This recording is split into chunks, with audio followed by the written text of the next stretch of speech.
Invest Africa, proudly brought to you by KPMG.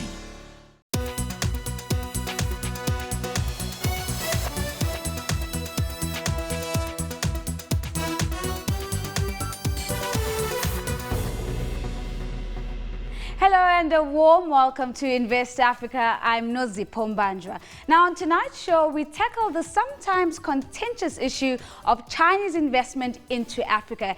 Is it a mutually beneficial relationship, or does one party get more out of this deal than the other? But before we answer that question, let's take a quick look at the China-Africa investment relationship. What we have here is a snapshot. We've got a window that gives us a sense of the relationship between 2009 to 2011. And what we see is that officially in 2009, China surpassed the US as Africa's largest trading partner. We saw total trade between China and Africa growing from $6.3 billion to $166 billion in 2011, and that's just between 2009 and 2011 in that 2-year window. What we also know is that China is increasingly relying on Africa for its oil imports, and we see that number there, that China gets a third of its oil imports out of Africa.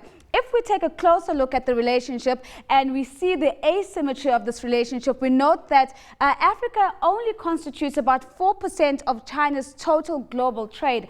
However, China accounts for 13% of Africa's global trade. We also know in terms of the commodities front that 90% of China's cobalt comes from Africa, and 35% of China's manganese comes from Africa, and 30% of China's titanium comes from Africa. So a heavy reliance on the commodities front for China from Africa. If we take a look at the investment landscape a little bit closely, we also see that in that 2-year window between 2009 and 2011, investment increased by 60%. That's Chinese investment into Africa. And we also take a look at the foreign direct investment coming from China into Africa. And by 2011, that number was sitting at $14.7 billion.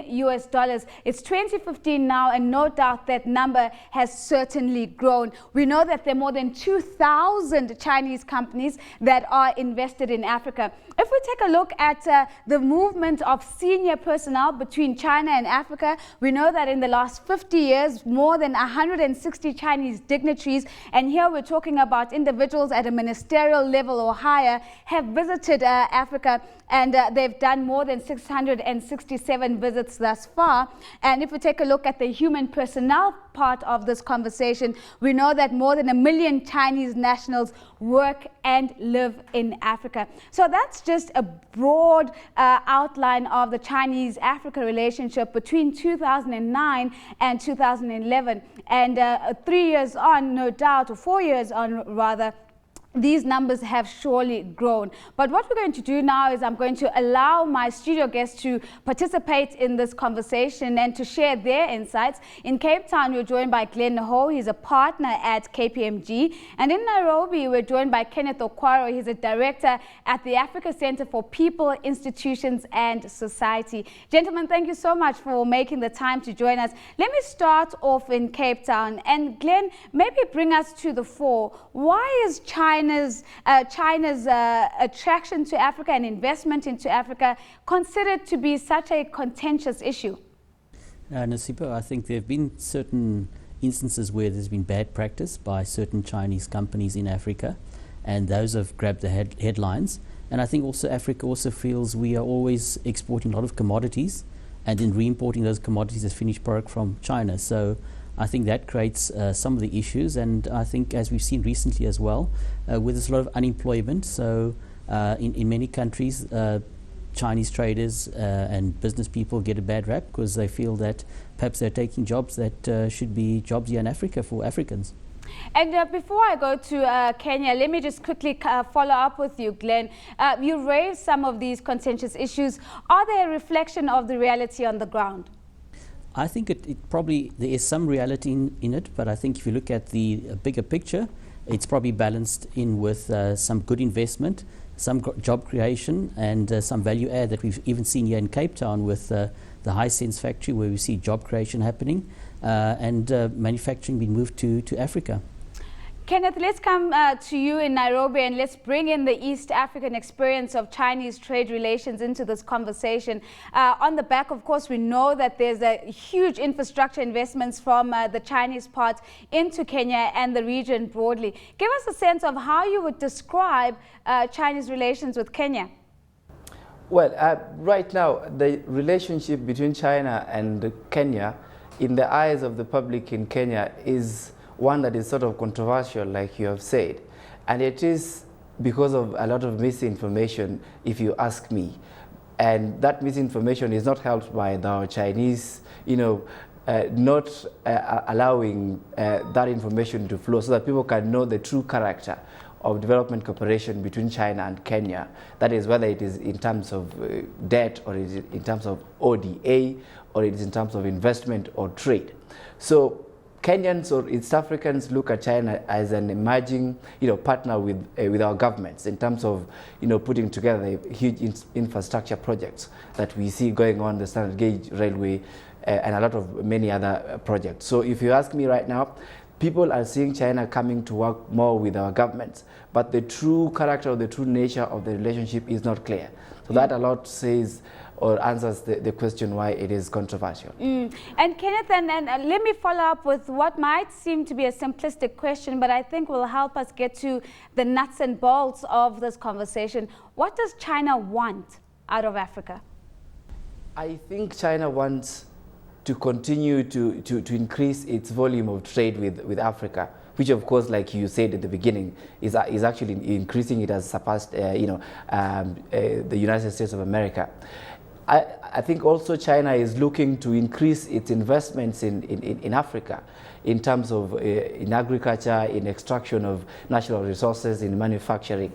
But I also think China is looking to play the international politics or international political economy stuff, where it's trying to be a more prominent player in terms of the politics and economics of the African region. And Glenda, let's come back and perhaps continue on the political economy angle that Kenneth has just brought into the conversation. And let's bring China into the BRICS membership with South Africa, and understanding that South Africa says that it's representing the rest of the continent. What are African countries getting out of China? I think a bit of everything. We're seeing the investment in infrastructure, which I think is positive. Kenneth mentioned the East African Railway project. I think that's very good for intra-African trade. And I think there's also some technologies that they are bringing to Africa, as well as certain products that I think are adequately priced for developing economies like China itself. So you're seeing smartphones being rolled out on the continent at a price that Africans want to buy and can afford. And of course, I want to continue on that note and bring you back, Kenneth. There have been views that the Chinese have been able to surpass the US and even the European Union because of their agility on the ground, the practical nature with which they're able to navigate the African context. How does China do business in Africa? How would we describe that relationship? Well, I think it begins from at the top. You see, like you mentioned, a lot of Chinese emissaries have come from China to Africa and talked with African governments, and they have laid the groundwork in terms of treaties and bilateral agreements, and concessions. So those lay down the framework within which now Chinese firms or Chinese businesses then get into work in Africa. So one, that helps to put together the framework when somebody comes to work to set up a business, for example in Kenya or in Uganda or somewhere in Southern Africa. Once they have had an agreement with the government, it's easier to penetrate, it's easier to do the processing work to set up a business. So I think the fact that China, first of all, makes sure that the relationship with the government is good, or so to speak, symbiotic, like they want it to be, then it makes doing business easier. I think that is the first thing I would say about how the Chinese do business with Africans. Glenn, would you the second thing, Kenneth, let me jump in and let me just pull in Glenn and I'll come back. I want to get into this point of easing business or doing business between China and Africa. Glenn, we've just recently heard in recent weeks that South Africa has cancelled its South African Airways route to Beijing. But we also know that there are various councils under the BRICS membership that are working to improve the ease of doing business between all the member countries. Is this improving? Are we seeing more business between China and Africa precisely because there's been an effort of making doing business that much easier? I think so, Nozipho, and I think maybe the other side of the coin is also making it easier for African businesses to do business in China. I think from the African side, there definitely has been initiatives to try and make that easier. And I think talking about that Beijing route, I think we couldn't continue funding it at that sort of price. And there's talk about Air China coming in now as well, which should help to restore that air bridge between the two countries, in addition to the other routes that can be used. Glenn, you have the advantage of having a bird's eye view both over the South African business environment as well as the Chinese business environment. The South African and African businesses broadly that have made the leap and penetrated the Chinese market. How would we describe the experience of doing business in China? Is it as easy as we'd like to believe? Actually, I was having dinner with someone last night from a South African company that's starting to see the dividends of their investment in China. It's taken probably at least 4 years, but now they see it taking off at quite a pace. And when you've got a population of 1.2 billion, and if you enter that market, you just need a small portion of it to actually see a huge return on investment. But I think many people have burnt their fingers, and many will continue to. And there is an investment price to pay, but I think it's a long haul if you're going into China. On that note, let's take a short break. We've just scratched the surface in terms of the business and the trade relations between China and African businesses. When we come back, we'll dig a little bit deeper into these issues and much, much more. We'll see you in 2 minutes.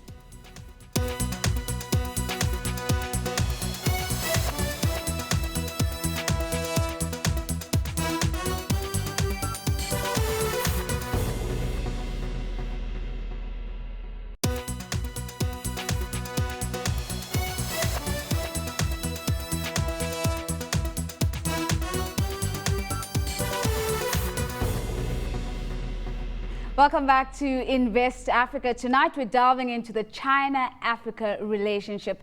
Remember that you can be a part of these conversations. That's by tweeting us during the show at CNBC Africa or follow me at The Real Nozi.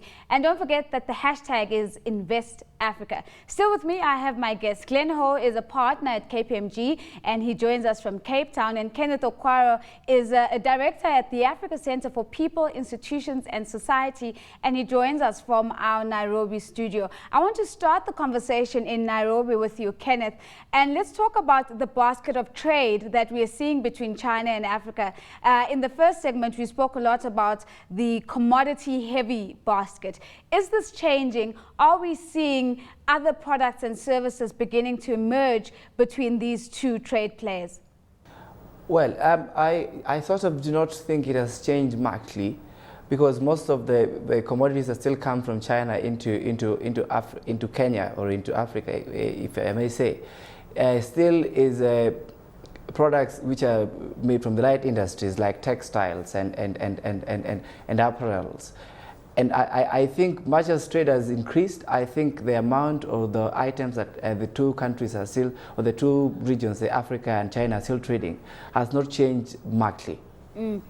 Glenn, so what Kenneth is telling us is that we're seeing an increase in volume, but there's no change in value. I'd like your comment on that, but also perhaps if you can also give us a sense of in where do we see the potential for change? If we are to have a value addition and new products and services emerging, where do you see that potential to come from? I think there's been a slight change in the sense that with the export of agro-processed products, more wine exports to China, canned fruit as well. But I think on the areas that where there's potential, it's probably the areas that are laid out in China's 5-year plans. And the areas in the 5-year plans that I think we can add value are in the service sector, areas like healthcare and health-related areas, which I think there is a need for. So I think when we see the new 5-year plan in 2016 coming out from China, we'll see a lot more of those areas where there's high-end technology and engineering that they're looking at as well. I think we've got quite a bit of that in Africa, and some of those technologies we can export to them going forward. So Glenn, just to stay with you on this point, all eyes on 2016 to get that 5-year plan, but maybe give us a sense of the policy environment. Has the policy environment been enabling and encouraging of African businesses to penetrate the market? I think there has been, and I think there's the Forum on China-Africa Cooperation meeting being held in South Africa this year, and I think in that forum, African countries also have the opportunity to actually push for more of that opening up of that market for Africa. Let's move over back to Nairobi, and Kenneth, I want to introduce a slightly different angle to the conversation, and I would like for us to talk about the rising labor or wages in China and how that's putting pressure on the Chinese strategy into Africa. What has been your observation in terms of the kind of wages that Chinese companies would pay for their African workers, given the fact that it's just become increasingly uncompetitive for them to produce and manufacture in China? Well, I think the wage issue is still a very important issue that has not been clarified by most of the investors or most of the people who trade with Africa, whether it's China or whether other countries. In many African countries, the wages that are paid are very low, and that actually has been what has been attracting many investors into most of the investment markets in Africa. So I think if Chinese businesses are growing in their investments in Africa, they should work towards improving their wages for whoever it is they're employing in Africa. But I think the conversation about that minimum or the level of wage shouldn't be had to the point where it jeopardizes the interest of Chinese businesses into working with African governments. However, I also think that we also see a lot of Chinese businesses bringing in their own staff or their own people from China into Africa. And therefore, it also still, much as we want to increase the wages, it also eats into the market for employees or people, or the labor market in African countries. That's a very interesting observation, and I want to throw that to Glenn. And Glenn, for you to give us the South African perspective here on the wage environment amongst Chinese or Asian firms in South Africa, but also the phenomenon of Chinese companies bringing their own workers into South Africa, especially given the volatility that we've seen in the South African environment when it comes to foreign nationals. What does that picture look like? I think there's still quite a few people being brought in from China. Some obviously have the skills that we may not have currently, but I think there should be a stronger push from our side that the transfer of skills must happen and happen in a more definite period, so that if there is skills being brought in from China, that they are being transferred to local Africans so that we can actually build the economy going forward. I think that is going to be important for China as well, for a sustainable investment environment in Africa. Let's move on from the labor conversation, and let's talk about the consumers for a moment. Kenneth, let me bring you into the conversation once again. There's always been a overriding sentiment or perception that the Made in China brand is the same or equated to inferior quality and is not as durable as other markets that might produce or manufacture a similar product. Has this changed from the African perspective, or are the Chinese still fighting to put their brand on a qualitative perception for Africans? Well, the issue of quality of Chinese products still remains. If you look at phones, for example, you look at the quality of phones from China and the ones from America or South Korea, you still find that the quality of Chinese products is not up to that standard. However, I want to say that much as some of the Chinese products are not to the quality or the standards that people might require, the substandard or lower or cheaper products, for example, in the phones category of products, has made it easier or has made it possible for a category of consumers in Africa who are very low income to access some of those goods, so that you can find somebody in a very rural area in Africa with the phone, and those phones are, you find most of them are made in China. So there is that discussion about the quality of those products, but there's also the discussion about affordability, which probably the Chinese products are providing affordable goods, but not as per standard that we're looking for. Glenn, can we make an assumption then from Kenneth's insight that when it comes to the bottom of the pyramid, that Chinese companies have all but captured that market when we compare them to other external trading partners, because they seem to understand what the bottom of the pyramid needs and can afford? I think so, Nozipho, and I think because it's such a big manufacturing environment, some of those better name brand products might not be Chinese, but a lot of the components are made in China, but definitely the low-end ones will be from China. But I think as the marketing base shifts out of China to the rest of Asia, you might see more and more brands coming in from outside China as well, as the wages increase within China. We've got about 4 minutes left for the show, so I quickly want to shift focus just to talk about infrastructure investment. And Kenneth, maybe let me bring you in first. There's a perception again that resides when it comes to the Chinese investing in Africa, that a lot of it is based on debt. Do we have an understanding what this new and evolving China-Africa relationship actually means for the amount of debt that is owed to China by Africa? We have had this discussion before about the increasing amount of debt or credit coming from China into Africa, and which is actually helping to bridge a gap, a resource gap for many African governments in terms of what they need for funding most of their development projects, like in infrastructure, if I can say. Glenn, let me bring you into this conversation. Let's talk about the cost of capital. Is capital coming from China necessarily cheaper than capital that would come from other markets where we could be borrowing from? Probably from the sense that sometimes China will loan money where some of the other sources won't loan the money. So perhaps that from that point of view, the cost of capital is cheap, and I think we're probably going to see more infrastructure development going forward as well with the One Belt, One Road initiative from China, which I think is quite an integrated approach from China, linking it up via the Middle East, via Africa to Europe. And I think along that way, you'll probably see more infrastructure happening. And we just saw the deal with Pakistan recently as well for infrastructure development. All very encouraging signs. And in particular, if we look at the collaboration between the Chinese Central Bank and the African Development Bank, Glenn, to bring you back into this conversation, it seems to all be pointing to an innovative approach to funding Africa's infrastructure.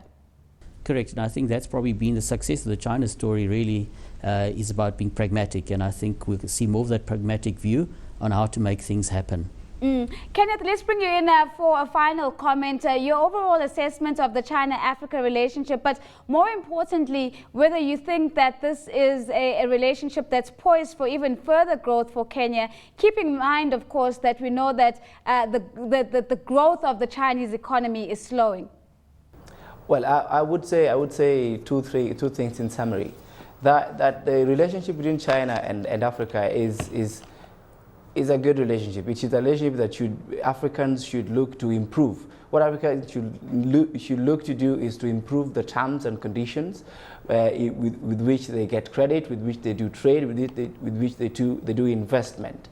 However, I think African governments should educate our people or our citizens into understanding the true nature of whatever the relationship between Africa and China is, so that we get from this misinformation or this controversy that sometimes is not there, that African governments are merely protesting against Western, hegemony in political economy. So I think if African governments or Africans can work towards opening up the relationships where people know exactly what it is about, it is a good relationship that people should focus in. It does not matter whether credit or investment comes from China or from the West, but whether it is for the good of the African continent. It is a good relationship as long as it's for the good of the continent. And that's the final word from Nairobi. A very big thank you to my guests tonight. And thank you for making the time to join us. Glenn Ho, partner at KPMG, with his insights, giving us a China-Africa overview as well as a South African insight. And of course, Kenneth Okwaro, director at the Africa Center for People, Institutions and Society. They're giving us an East African perspective as well as a broader African perspective. A very big thank you to them. For you at home, remember that you can send us your comments. The details to do that are on your screen. From myself and the Invest Africa team, it's goodbye.